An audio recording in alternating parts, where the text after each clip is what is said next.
available online as well afterwards. If you have a problem with that, just let me know afterwards. Thank you. Okay, so as a starter, I will share with you a bibliometric analysis we have done basically for preparing this celebration of the 25 years anniversary of the journal. I will go this rather quickly because we can easily use one entire hour for a bibliometric analysis, but we will have 3 more in-depth presentations from those articles. So first, just to give you an overview of the number and impact of the articles we have published in the past 25 years. So roughly in the recent years, we have on average 100 articles published. And altogether, we have published already over 2,000 articles in the past 25 years. We have, of course, also accumulated a lot of citations, over approximately 6,000 already. And this, of course, ends up with, I think, a relatively high impact factor. And you can see here based on, the Scopus and also site score. Of course, there will be different metrics, but overall, we are ranking quite okay in the field of environmental science and environmental engineering. So, who have contributed with excellent work and articles? So here I have 2 figures. On the left, you see basically those countries who have published, or authors who reside in those countries who have contributed with submission. You see United States and also quite some European countries like Netherlands and German-speaking countries like Germany, Austria, and Switzerland, but also Northern European countries. I think all 4 are here: Norway, Sweden, Denmark, and Finland, and also, of course, China and Japan. This is pretty much, if you look at the membership of our society, so those are also where our active members are working in. So institution-wise, of course, corresponding to the countries, you see Yale University, different universities in the University of California systems, and the European ones like NTNU, Leiden, Delft, and a few others you can see. Also, yeah, I mean, you can also name actually the authors.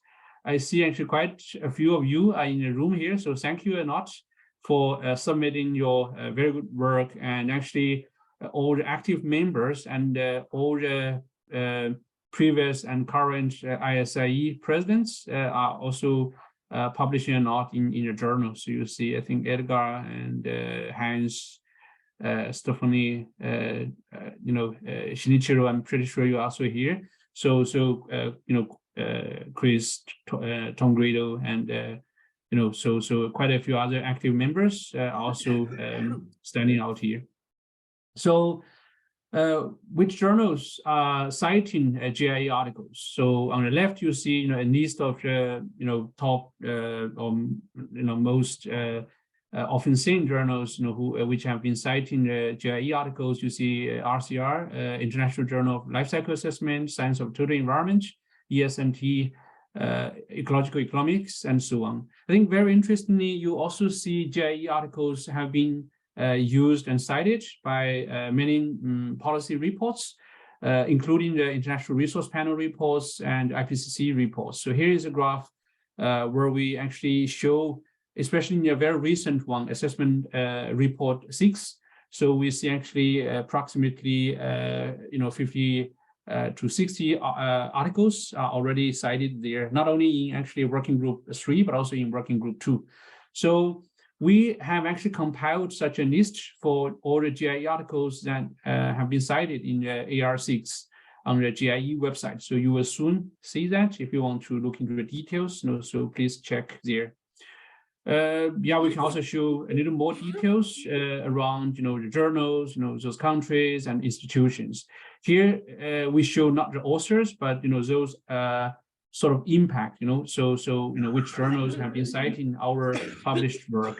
So similarly to the authorship community, you also see GCLP, Accessibility, RCR, and a few other journals have been citing GIE articles the most, and these of course are authors and institutions in also those active regions where ISIE is presented. So US, Europe, and China and Japan. So actually quite interesting. You see a lot of Chinese names pop up here. So these of course include those institutions based in China, like Tsinghua University, Beijing Normal University, Chinese Academy of Sciences, and so on. But also, of course, the authors who work in institutions based in Europe and USA. So they have contributed a lot also to the impact we have, or the impact of the articles we have published. So how we see ourselves and how others see us. So this sentence I took from the scope of our journal. So we are, of course, interdisciplinary, and we cover work from social, physical, natural sciences, and engineering. And this, universe or cosmos shows a little bit the scientific subject areas landscape. So we can put journals in different subject areas. GIE falls into the scope of ecology, earth, and science. And then if we link, GIE articles with those journals who have been cited in GIE, you see actually quite nicely, a quarter from environmental science, 15% or 14% from engineering, 12% from energy, 11% from social science, and 9% from business management accounting. So these are the journals who are using or citing, the GIE articles. These correspond very well to also what we want to publish. I think this is also a good match. What do we publish? There will be different ways how we can look into that. Here's just a sample put together for the co-occurrence of keywords.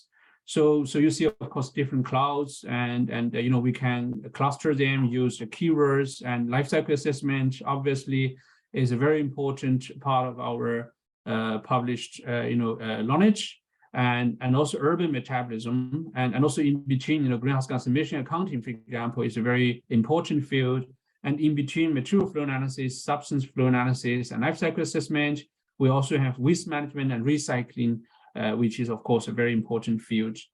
If we zoom further in, with more details, so here we put together a list of keywords, and they are ranked in descending order for the total frequency. So life cycle assessment, for example, is the most frequent keyword we see from all the 2,500 roughly articles we have published in the past 25 years. So a lot of them, of course, are actually method or industrial ecology method oriented. Life cycle assessment, material flow analysis, input-output analysis, but also substance flow analysis, industrial symbiosis, or uncertainty assessment, as part of the method components from, for MFA and RC and IOA. They all show very clearly on this map, but also some relevant methods, not directly part of industrial ecology, for example, environmental economics, economic analysis, and so on. They also show up here. But also you see actually a tendency over time. For example, life cycle assessment already, of course, was there, since 1997. But in recent 10 years or so, this really, has increased a lot, as really a main focus of the journal. But also, other methods has gradually, evolved. For example, uncertainty analysis as a very important part of method components, as I said, also, got more and more attention. And we also publish quite some content-oriented articles, for example, for circular economy. So like recycling, waste management, circular economy, but also resource efficiency, energy efficiency, and so on. And quite a lot actually, related to climate change mitigation. So you see greenhouse gas actually ranked number 3, out of all the keywords for the total frequency. But also, with a very obvious recent increase, but also like other keywords like climate change, carbon dioxide, global warming, and so on. And of course, for other accessibility issues as well, not directly related to circular economy or climate change. For example, you can see supply chain and international trade, which have gained also increased attention in recent years. No matter if you talk about embodied consumption embodied impacts, also, supply chain security. So I think this fits very well also with, kind of the vision of our society, as we want to be the science for accessibility and circular economy. So I think the journal has done its job and will continue to, do its job, to serve the society and also publish excellent work along this line. I give another example here, which of course we can really zoom in and provide a lot of in-depth analysis. Here is just if we divide the past 25 years into two parts, the first, 13 years and, the second part for recent 12 years. So, and we can calculate the cumulative frequency of keywords so that we can look at which keywords are trending down and which are trending up. So of course, a lot of measured keywords like LC, MFA, they really, are important for all or for both periods. But some, keyword, for example, pollution prevention and integrated product policies and so on, they tend to trend down. But in other keywords, related to carbon footprint and circular economy, really, show increase in trend, but also some sort of method, emerging method, for example, electric analysis, spatial temperature analysis also really pop up. This is my last slide, and I just showed 25 most cited articles in the past 25 years. I think you will actually hear many more details because we were very happy to get quite a few of them to share their reflections and thoughts, and we will actually publish this list of 25 in 25 articles we have selected, to celebrate this 25 years anniversary, and this will be published on the journal website. And of course, the selection was not only based on the number of citations, so it has been based on multiple criteria. So we really worked hard. So luckily we did this online, otherwise we will fight. But you will see this, and this is of course not to mean to represent all the good work, but like to illustrate like the different directions we have been publishing. Very quickly, the last two slides, or I said the last slide already. We actually present your work, on social media quite well. So, on WeChat for the Chinese audience, and also on LinkedIn and Twitter. So we really encourage you to follow, like, or repost. I think, in these days, social media is very important for, the promotion of our journal and work. So with that, I thank for your attention. Richard, I'm done here. Thanks, gang. I think it's always interesting to see that bibliometric stuff. There's always a lot of, so much interesting insights you can kind of pull out of it. But we won't discuss this too much now. I hope that's okay. We'll leave it more of a discussion towards the end so that we get through. I'm going to move directly over to Willie, if that's all right. And please you can either put some questions in the chat now if you like, or just hold them till the end. We're missing Manfred at the moment, so it's a little bit up in the air whether we might have more time for discussion at the end. Willie, I think you're next, right? Or have I got that wrong? Yep. Thanks.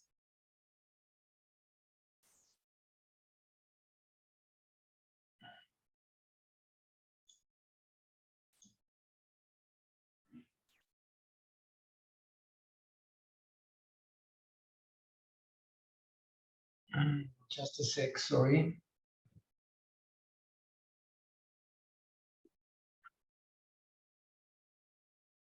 Something went wrong.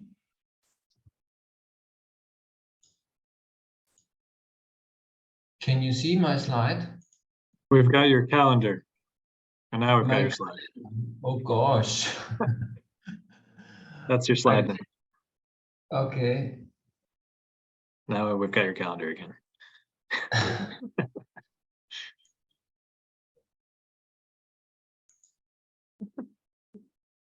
Waiting for the 25 years of Zoom retrospective. Do you see it now? Yes. Okay. So wonderful. Thank you very much for inviting me. I just want to to start to describe a bit my journey into this article. It was before 2015. It was about 2010 when it started, and there was at the beginning this emotional start that the circular economy was described by many promoters at that time like a silver bullet. And as we don't like marketing, baseless marketing, I was quite angry about it because I think it leads us in a wrong direction. And I was opting for getting a more analytical view on that, because I think if you have a more analytical view, it might help the circular economy to contribute what it could contribute, and not because everything is promised, whatever someone wants to know.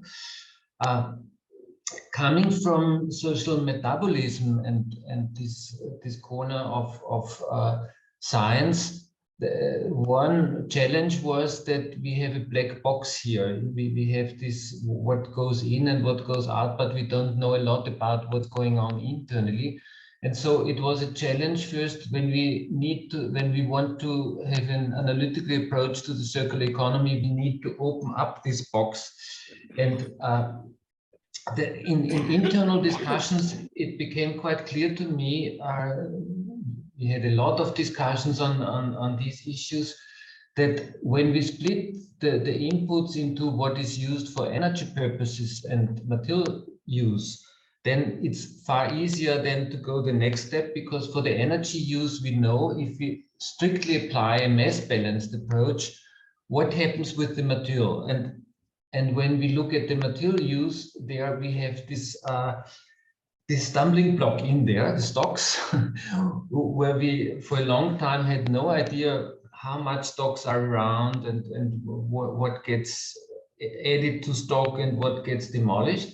And the demolition was the main problem we had. I mean, what gets added to the stocks, we realized it's quite clear when we look into different material flows, then yeah, it's clear which one goes on stocks and which one does only go on stocks to a certain share.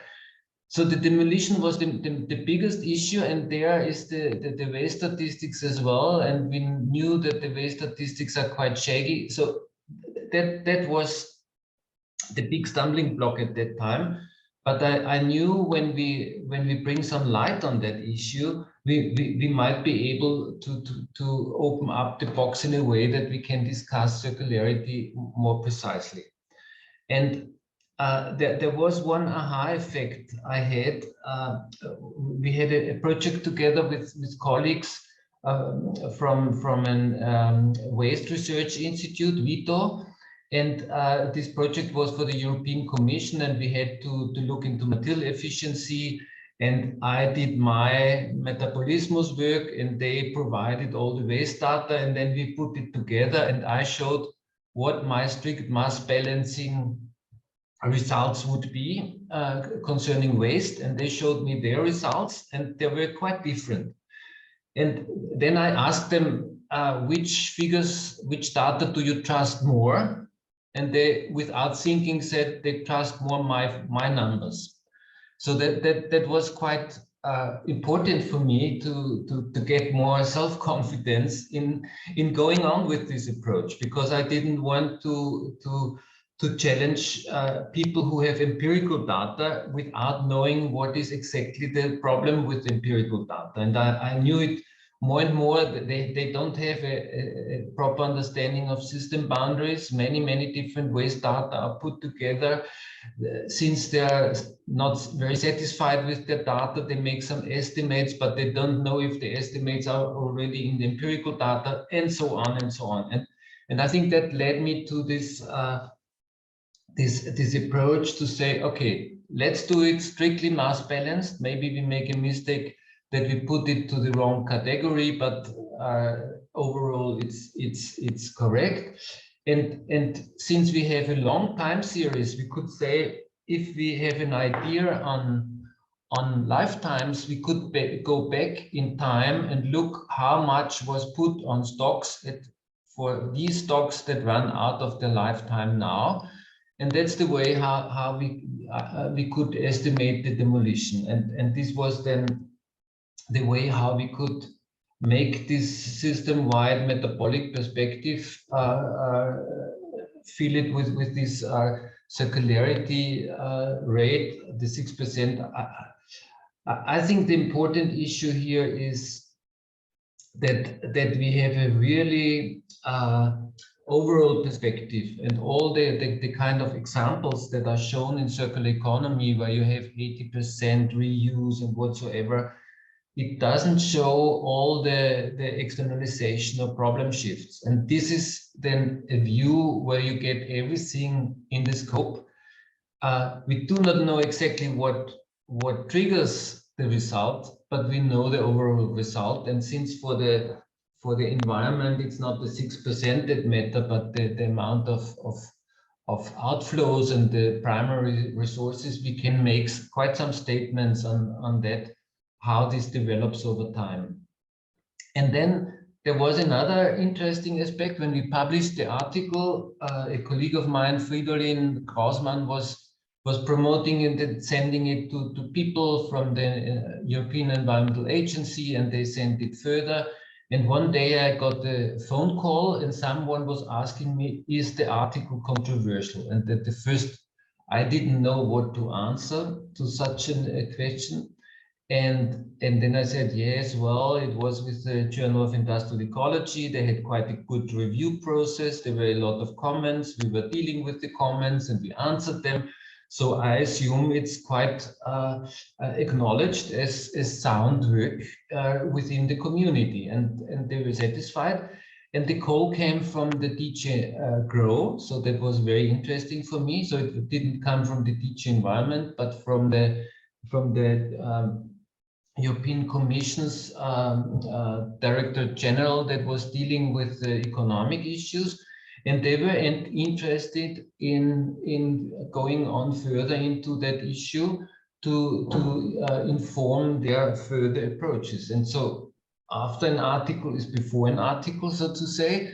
And then we wrote the next article on which was done by Meyer et al. 2020 in the Journal of Industrial Ecology, where we did a more in-depth analysis for the European Union using waste statistic data of Europe, but we knew that waste statistics is not enough, and so we had a category on unreported waste that came out of the mass balancing, and I think that was the way it developed. And I'm quite pleased with that, because I think we could contribute to the circular economy a different perspective. I mean, on the one hand, I do not want to bash the circular economy. On the other hand, I do not want to have this kind of baseless making hopes for having the heaven on earth with the circular economy. I think it needs a real critical approach, and we need to understand why more fundamental circular strategies are not applied, and that there is a risk that recycling is an excuse for not transforming our biophysical economy. And I think this is at stake, and this is necessary. Thanks, Willie. That's fantastic. Is that your summary? Because it's a great one to finish on. We're running out of time. Yeah, so it's my summary, yeah. Wonderful. Thank you very much.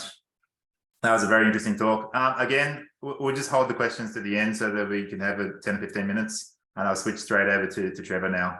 Thanks, Trevor. You're muted. Yeah. Yep. And then share my screen here. Everybody got that? Right. Anybody alive? Got this screen share there? Okay. Awesome. All right. Thanks, everybody, for having me. It's midnight where I am, so hopefully this is going to make more sense to you than it's going to make to me. But I'm very happy for the opportunity to reflect here on our article, Circular Economy Rebound. And this is a retrospective on an article now that's 5 years old. And I start with the Escher's Penrose stairs here as a metaphor for something that we will hopefully avoid, kind of picking up where Willie left off there. But it concerns me from what I've seen so far. But first, some history on this paper. So Reid, when he invited me, he said, I'd like you to talk about the origin of this paper. And my first thought was, I don't know if that's really what you want, because this paper literally came about because of a lot of procrastination, a special issue deadline, and it coming down to actually the weekend before that deadline, me sitting on the couch until 3 a.m. hammering out the draft that pretty much became this publication. It went through one round of reviews, which were beautiful. And so it just goes to show that if you wait till the last minute, you can really do just about anything in that last minute.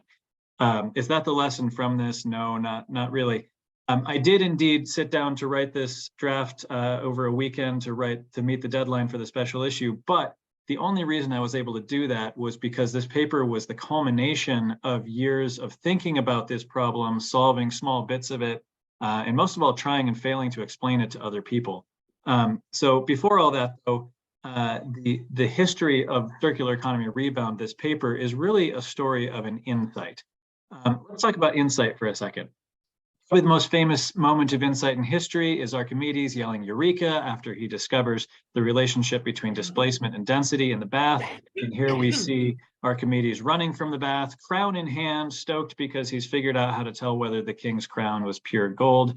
But of course, this drawing is not at all how it happened. For one thing, who takes a bath while they're wearing a crown? That's not something that you do. So no, Archimedes didn't go to the bath with the intention of figuring out the principle of displacement. He just went to take a bath. It was when the water spilled out onto the floor that he had an insight that allowed him to solve the problem. Again, some themes here with Willie's talk. So insight is something that comes unexpectedly, often by applying something you know from one area of life to a different area of life. In the case of circular economy rebound, the insight came because when I showed up to UC Santa Barbara to begin my PhD with Roland Geyer, the first thing he told me was to go and take every economics class UCSB had to offer. And I was not very pleased about that because I came to grad school to be an industrial ecologist, and I didn't particularly want to be an economist, but Roland knew what he was doing, so I did as I was told. And it turns out that being able to apply the lessons of economics to the problems in industrial ecology was the key to having some important insights about our field. And I like to tell this story because I feel that modern education increasingly forces students to specialize earlier and earlier. And what you lose in that process is the ability to see problems from outside perspectives, to have the kind of paradigm shifting insights that we need to solve 21st century problems. Okay, so we started applying the lessons of economics to the problem of end-of-life modeling, first focusing on recycling, gradually expanding out to the entire circular economy. We published a number of papers over this time that we thought did a good job of explaining the fact that recycling doesn't automatically displace primary production. But what we found was that people weren't getting it. It was making basically no impact, and people largely didn't understand the argument that we were making. Common misconceptions about recycling was getting a little traction, but it was too limited. But thankfully, the good folks at JIE stood by us during this, kept publishing our papers, allowing us to refine and expand our thinking. So thank you for that. And eventually, it was the application of yet another lesson from economics, that of the rebound effect, that allowed us to package these ideas in a way that evidently finally had broad appeal. And again, it was only because we had spent years thinking about the other aspects of this problem that it came together so quickly and neatly in the end. The main contribution of the article was simply to say, hey, the circular economy is fundamentally about the economy. So pretty circles of the kind that we see from the MacArthur Foundation simply don't describe the reality of the situation, and they can lead us to make suboptimal, possibly harmful decisions. Once we account for the complexities of an economic system, it's no longer clear that simply circularizing things will lower their impact, because circular activities may increase production and consumption of the same or other things. So in a nutshell, basically, we have the linear economy activity in the blue line that has higher impacts. We've got the circular economy activity in the yellow line that has lower per unit impacts. And we expect that when we go from the high unit per unit impacts to the low per unit impacts, we'll have a savings of impacts, but actually we end up using the thing more or producing more of the thing. And so that production ends up with some rebound, and it can end up even with backfire if the increase in consumption and production is great enough. That's the paper in 2 figures. So it was a pretty simple idea. We were able to package and illustrate it using this metaphor of rebound that we borrowed from energy efficiency economics. Where has it gone from there? It has taken off, I'll admit, a bit surprisingly. Essentially, every circular economy article these days seems to cite it. Now, of course, it has the honor of being included as one of the top 25 JIE articles in this special issue. Very honored to be included in all of that. I'll just say also, because Willie, you nodded to the, is this controversial? Well, it turns out when you say sacrilegious things about recycling, you get called to court and you have to explain yourself on CNN. So that was fun. But with all of these citations, you would think that the CE community is really starting to get the danger of rebound, and that the environmental impacts or benefits of the circular economy they're not preordained, that we should tread with caution and suspicion, and not like things simply because they involve circles. But I want us to be cautious when interpreting these impact statistics, because this is an article about the circular economy, and circles can be deceptive. Circles can make things appear to be moving when in fact they are staying perfectly still, if you have a quick look at the slide there. So I think the better question is not how many times has it been cited, but how has it been used and what's the impact it's having on the literature? I read too much of my own press, so I tend, every time I get the Google Scholar notifications, I tend to see how people are citing the article. Some people cite it just completely inappropriately, which we can be expected of any article. Most, though, tend to say, oh, yeah, there's this thing called rebound. We have to be worried about it, but like, it's not really a big deal. Let me go rush into this actual circular economy idea that I have and talk about that instead. There's a very small number that actually try to quantify rebound effects, and they've done a pretty good job of that. Next question for me is, where should this idea go in the future? Because the point of the article was not merely to coin a term that can be brought up and then waved away before moving on to something that you really want to talk about. The point was also not to theorize about some obscure edge case phenomenon that might happen in some circular economy activities, but isn't very likely. No, the point was to warn against a fundamental, inescapable outcome of the circular economy that is unavoidable within our current socioeconomic paradigm. So we desperately need research that not only quantifies rebound, but that regularly incorporates estimates of rebound, or at least uncertainty estimates, into the research. We need more intentional crossover between economic modeling and industrial ecology. We pride ourselves on being systems thinkers. We need to more intentionally include and partner with the people that can teach us about economic systems. I also think this is bigger than just modeling or quantifying or coming up with contorted ways to say we can avoid rebound. The years of thinking about this problem has led me to believe that rebound is in fact not avoidable within our current system. Rebound is the inevitable result of the circular economy existing in a market-based socioeconomic system. And I've come to believe that a sustainable future in general and a functional circular economy in particular is fundamentally incompatible with a world of market-based incentives and structures. So I recently published this argument, sorry, it's not in JIE, and I encourage us as a research community to take this idea seriously, that if we're committed to real change, we need to address not just surface changes, but systemic changes, because without that, we're really just stuck in our own circle, thinking we're making progress while we're actually going nowhere. Thanks, Trevor. Could we leave that as a final statement too? That is the final statement. Fantastic. Wonderful. Thanks for that. Again, we'll just move straight on to the final presentation and take questions at the end. So, Manfred, yeah, I'll hand the floor straight to you. Thank you. Yeah, thanks, Richard. So, Reid asked me to report on the paper that I wrote 22 years ago. Actually, it's ancient history about errors in life cycle inventories. So it was interesting just reminiscing about it. I have no slides, so I'll just talk to them. I might be quicker than 10 minutes, but anyway, So as far as I recall, and that holds for everything I'm going to say in the next 10 minutes, because it's such a long time ago. As far as I recall, so the situation back then was that there was a lot of life cycle assessment around. The field had been, been out there for at least two decades, and there were books like Bousted and Hancock with lots of engineering data around, and so the question was that some people, like from the energy analysis field, that some people asked themselves, how good are these numbers? And there's notably there were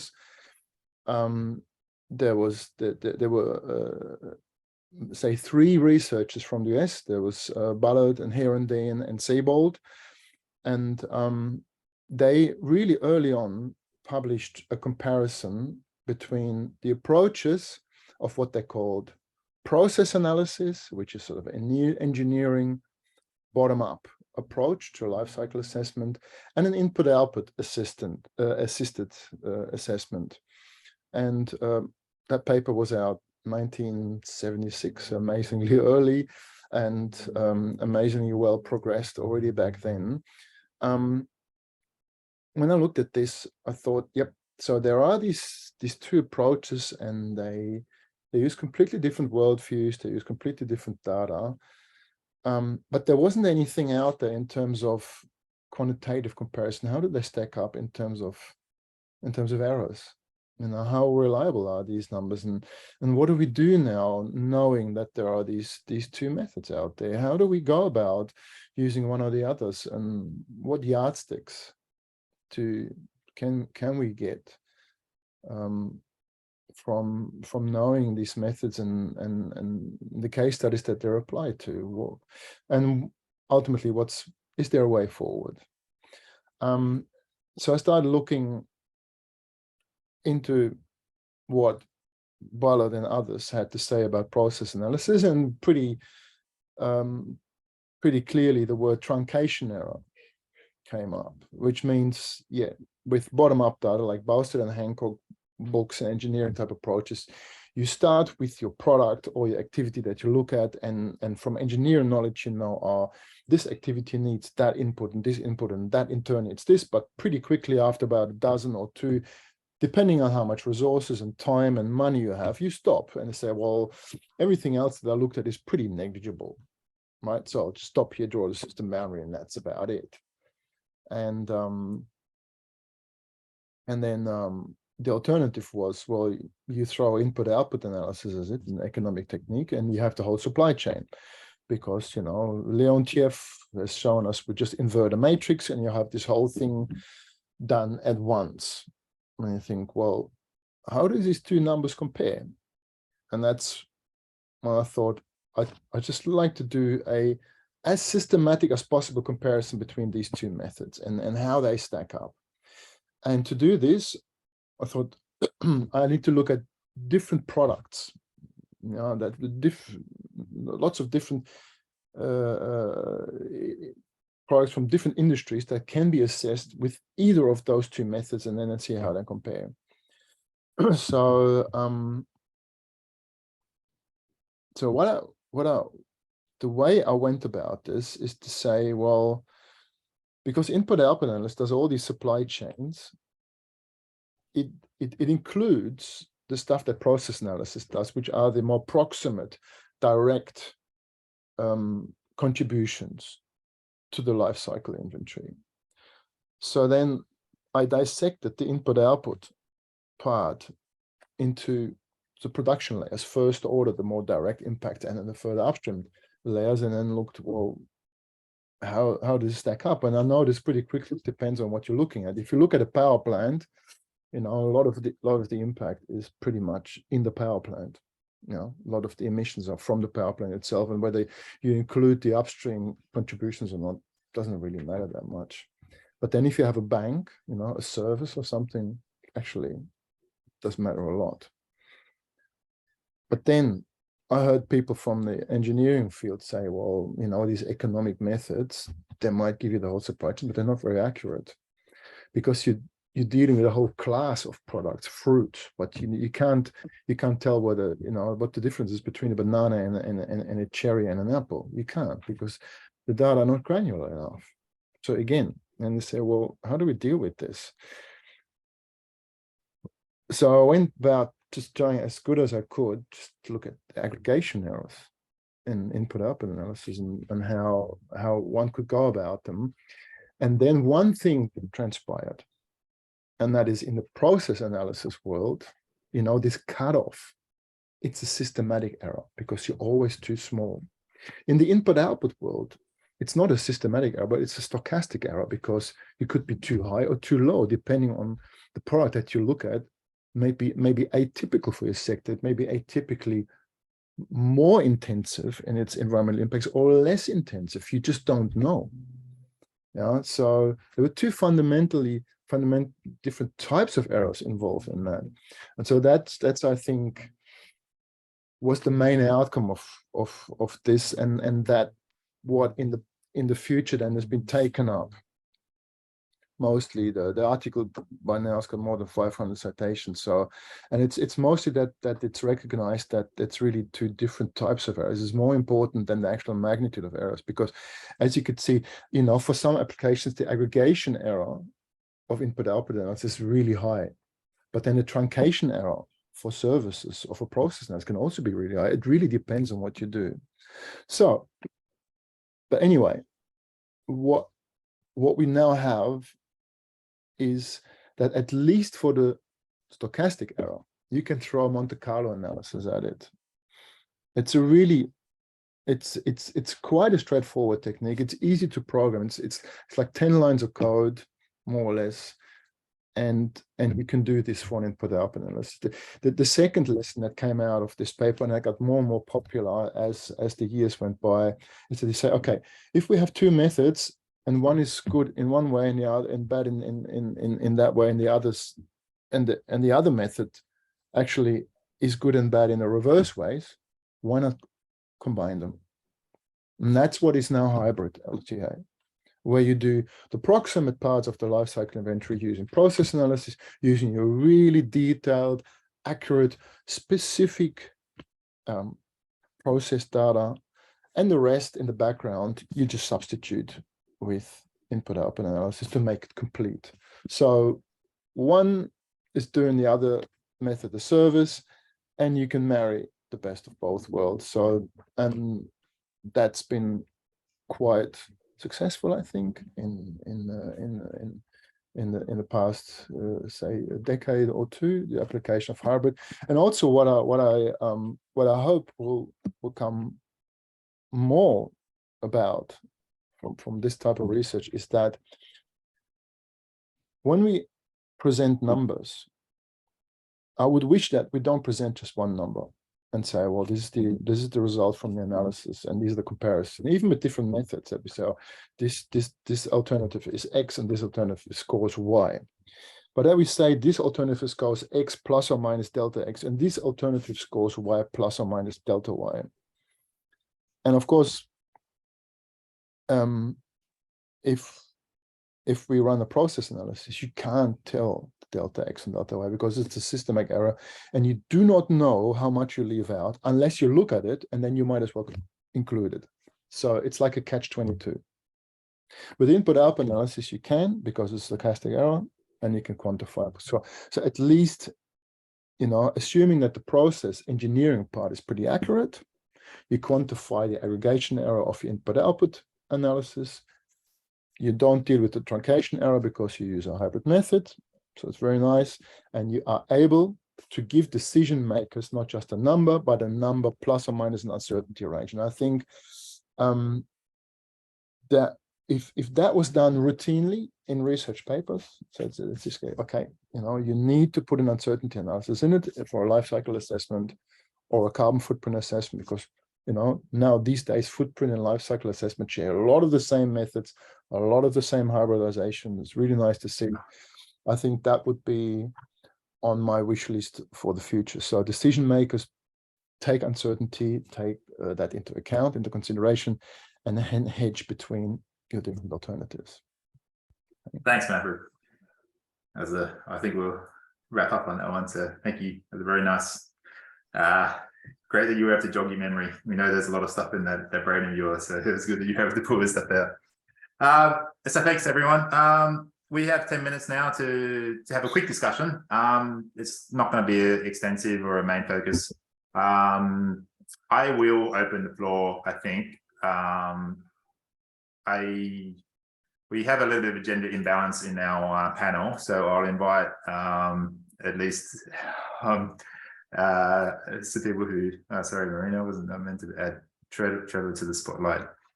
Who would like to, I would like to have a discussion that focuses on the experiences of what people have done. So please don't ask factual questions about anything. About the experiences of the publishing with the journal. Would anyone like to start?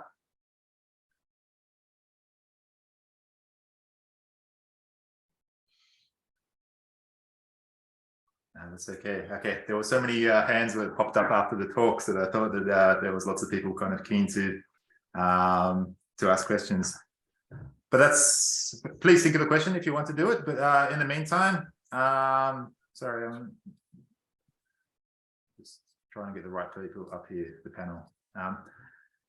One question I think I have for the three of you, and just a quick answer. So what would you have done differently in your work? And so these papers are all obviously really great papers, but what if you did this again, what would you have done differently? Will you start, and then we'll just go through the three of you? One sentence or two. Yeah, one sentence. I mean, I stuck with Trevor's sentence that if you stick just to one narrow approach, you wouldn't get there. So I think that that's the most important issue. How can we contribute to this kind of openness to cross-cutting approaches? Yeah, okay. I wouldn't say how to do it differently because it happened. So it was not a planned process, and I could go back and plan it differently. You know, that's. Yeah, very good. Yeah, mine is similar, because I would say don't start the weekend before the deadline, but actually that turned out quite nicely. But my second answer would be, well, I wish I had gotten to the rebound metaphor 3 or 4 years earlier, but that wasn't really possible because we needed to go through the work of doing all the econometric analysis and everything else to show that rebound was happening before we realized what to call it in order to make it clear to everybody. Thanks. And Manfred? Well, what I would have done differently is probably I would have spelled out more practical implications. I would have been more, just more practical towards the decision-making world, towards the real world, and say, and make more political statements and say, move towards just reporting uncertainty along with any result. I think back then I was probably not mature enough, and I thought, oh, this is just technically interesting, and you can do this, and you can do lots of squiggles, lots of equations, and lots of stuff, and that left it up to the reader really to draw the conclusions. I mean, probably wasn't mature enough back then, but in hindsight, I would have said, just spell out more what it actually means. What does it mean to the real world? Yeah, I would have done differently. Yeah. Hindsight is a beautiful thing. Yeah, I think I also would have, along those lines, I would have called out at the end to say, look, it's not enough just to acknowledge that rebound is a thing. You need to actually include it in your analysis, quantify it, at least put uncertainty around it. And I wish I had the forward thinking to say, and by the way, none of the, all your attempts to avoid rebound are going to be in vain. So kind of the same thing, more real world. The things that I came to later, I wish I could have put in the beginning. Yeah. I mean, it's still like that. You see a lot of academic stuff come out, and you wonder, well, what real change does it actually, does it bring about? Well, a lot of the times you just don't know because people don't tell you. often they don't tell you if they really like it and if they used it and that they achieved a real change. But and a lot of the time you wouldn't know unless somebody told you, which most of the time they wouldn't.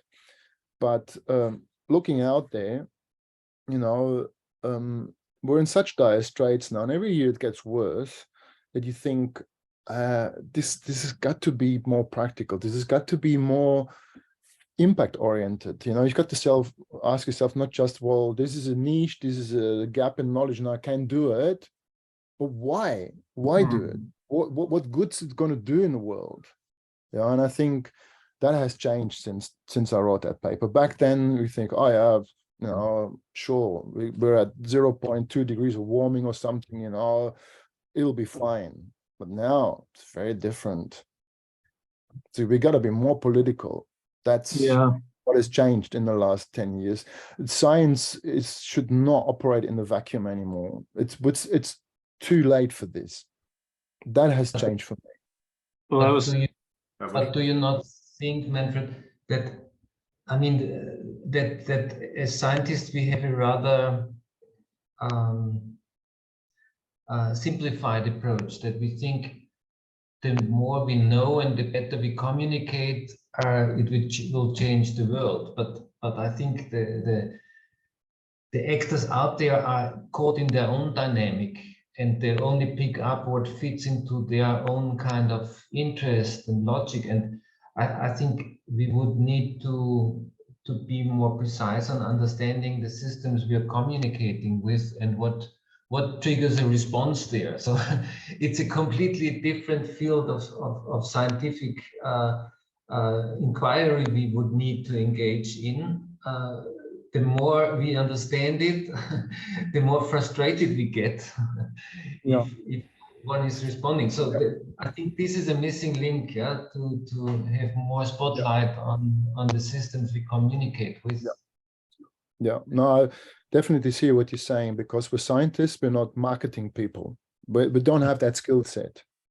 But in terms of affecting change, I believe there's no way around that other than acquiring this skill set of marketing your research to, and you're right, just understanding which audiences need to. Just an example, let's say our university, they will assist researchers with a huge media circus if your article lands in a high impact journal like Nature Communications. Then they will throw stuff at this and set in motion the media machinery. And once you talk to journalists, that's when the new skill set comes in place, because the journalists, they can potentially get your story out and put pressure on politicians. And they say, look, this is what science tells us. What are you doing? But then, in order to bridge that gap between the journalists, if you tell them gobbledygook and that's my equation, they go, oh, how boring is this? You know, I can't make a story about this, and it drops dead like a lead balloon. Yeah, but then that skill set of actually telling the journalist something without going out there and sounding totally esoteric and impossible and just making up stuff, you know, to maneuver that fine line between, you know, getting something that people will listen to and not overreaching your scientific integrity. But if you get that, and then people talk about it, like recently, my new hobby is degrowth, right? And so that is very political, and people pick it up because it's interesting, it's controversial. But if you can underpin, you say, well, I'm not saying that, you know, because I just came up with it, but there's numbers behind this, but the story is that. Thanks, Manfred. Thanks, everyone. We have to wrap up. I'm sorry, we were out of time. Okay. So this discussion is very interesting. It could go for a very long time. So I really appreciate the insights here as well. I think I'll just maybe try to wrap up with the point that, you know, for people publishing in the JIE, you know, what we're hearing from the panel members is make sure you think about the bigger picture of your work, right? And do that in your articles as well as, you know, in the media and all this stuff, because we want to all make an impact, and you can do that in the JIE. So think about not just the technical quality of your work, but that you're going to be on CNN, or you're going to be caught out by DG Growth, or you're going to be, picked up by different, supported by your media and all these types of things. So our stuff is big impact, big interest. So don't undersell our work. Think about the big differences that our work can contribute to changing the world. And the JIE is there to help support that. And hopefully this is, what we can have in the future in the journal. So thank you very much. Yeah, there's a few more comments there, but unfortunately we have to let everyone go to the next session of the day. So thank you very much for everyone's contributions. Much appreciated. Thank you, Richard. Thank you, everybody. Thank you.